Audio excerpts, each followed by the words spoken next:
Here is a dramatic, diabolical, dark fiction story based on your characters. If you want it longer, in chapters, or more graphic suspenseful, just say so. Nash, the Four Who Burned Through the Darkness. A diabolical Idaho tale in the forgotten corners of northern Idaho, where the mountains swallowed secrets and the wind carried whispers of unsolved disappearances. Four unlikely heroes rose from the ashes of cruelty. Ethan, Xana, Maddie, Kaylee. They had grown up under the forged illusion of being triplets, a lie planted by deranged guardians who wanted to erase the truth of their separate origins. But together, the four grew into a force sharper than the winter air that cut through the pines. What they uncovered in their small town was worse than corruption. It was a network, a hidden empire built by powerful figures who played judge, cop, mayor, and executioner all at once. Court files vanished. People who asked questions moved away. Evidence evaporated. Lives were bought, traded, stolen. The whole town survived on fear, and the four refused to kneel. The discovery. Kaylee, sharp-eyed and fearless, was the first to suspect the truth. Late at night, she found documents buried beneath the floorboards of the old courthouse, receipts of bribes, off-record arrests, and a list titled Cleared Threats. Their names were on it. Xana dug deeper, hacking into encrypted records that revealed an even more twisted connection.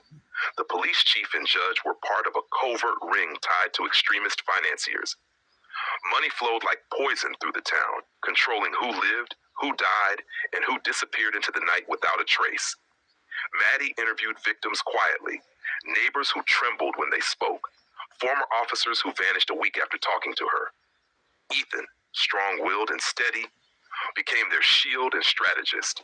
He mapped their enemy, traced every hidden hallway of power, and swore that whatever darkness had raised them would never claim another child.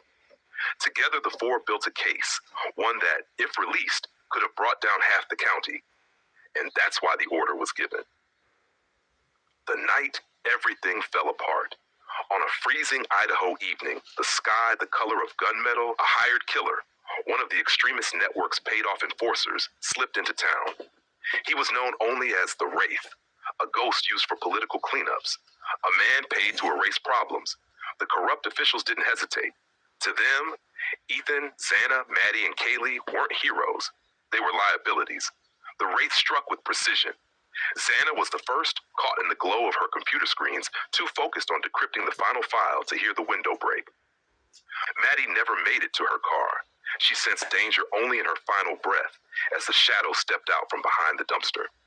Kaylee fought harder than anyone expected. Her screams woke half the street, but the town was trained to pretend nothing was wrong. Ethan nearly survived.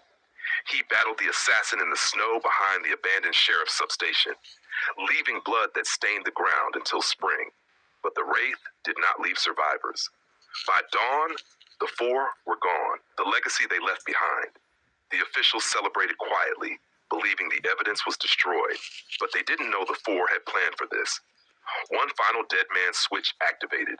At sunrise, the entire corrupted network was exposed. Videos, documents, recordings, testimonies.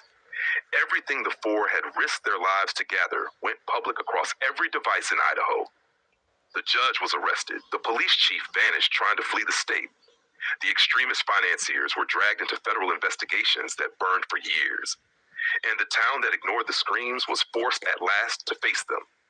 Ethan, Xana, Maddie, and Kaylee were mourned as victims, but remembered as something far greater.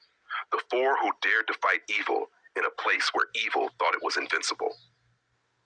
Their story lived on in whispers carried by the wind and in the fear that haunted those who once held power.